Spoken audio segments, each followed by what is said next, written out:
First a TV play, then a much-honored movie. When Abbey Mann's stage version of Judgment at Nuremberg opened on Broadway in 2001, Charles Isherwood said in his review of the production in Variety, "The best news about the film-to-stage transcription of Abbey Mann's Judgment at Nuremberg is that, contrary to recent and ongoing Broadway trends, it hasn't been turned into a musical. The less happy news is that it hasn't been made into a particularly compelling play either." The movie came out in 1961, and that's when I last saw it. I remembered that it dealt with the post-war trials of the Nazi leaders. I did not remember that it did not deal with the first of those trials of the top Nazis before an international panel of judges.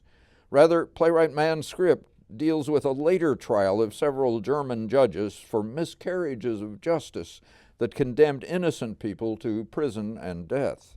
Nor did I remember that by 1947, when this trial occurred, the Cold War had already begun to chill relations between the U.S. and the Soviet Union. General Matthew Marin, under whose command of the American sector of Germany the trial takes place, complains about having to fly tons of food daily into Berlin, suddenly isolated by a Soviet blockade of highways and rails. Mark Abel shoulders the general's burdens in the recent Midnight Company production of the play at the History Museum. The conflict with the Soviets now has some American leaders realizing that the West might want the support of the German people, those not in the Soviet zone, in that conflict. And they might look more favorably on us if we weren't too hard on these respected Nazi judges. It's an argument made not only by the general, but by one of the three American judges. Judge Curtis Ives, played with conviction by Jack Corey. In a time when a nation's very existence is threatened, it may be necessary to adjust one's morals to save the country. The irony, of course, is that this is the very argument being made by Oscar Rolfe, the attorney for the defense, in an intense, blistering performance by Cassidy Flynn.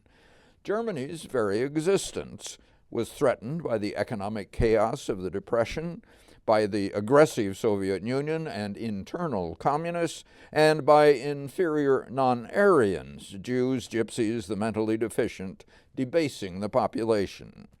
Hitler and the Nazis were saving the nation, and these judges had to follow their orders.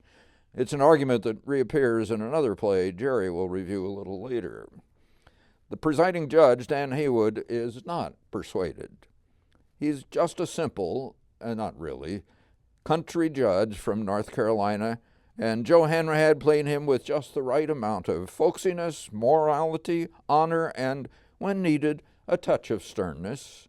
Charles Huvelman's quiet Judge Ken Norris sided with Haywood. As prosecutor Colonel Tad Parker, Chuck Winning could build up a powerful head of righteous steam in, dare I say it, a winning performance that won his case. Terry Tenbrock and Hal Morgan played two of the defendants who refused to admit any guilt. In a splendid performance, Steve Callahan played the internationally esteemed Ernst Janning, who did, in moving testimony for the prosecution, admit his guilt. Steve Garrett testified as Janning's old mentor, Michael B. Perkins, as a young man who was sterilized when a boy because he was mistakenly thought to be mentally deficient, and Francesco Ferrari, who had been friends with a fatherly old Jewish man, costing her prison time and him his life. Charlotte Doherty was a warm hostess in Judge Haywood's lodging, and Rachel Tibbets was moving as the widow of a German general executed by the Allies. Neither, of course, like all the Germans, knew anything of what the Nazis were doing. Jazz Tucker ably served as the maitre d' of the court, and Alex Files picked up slack as a soldier and a waiter.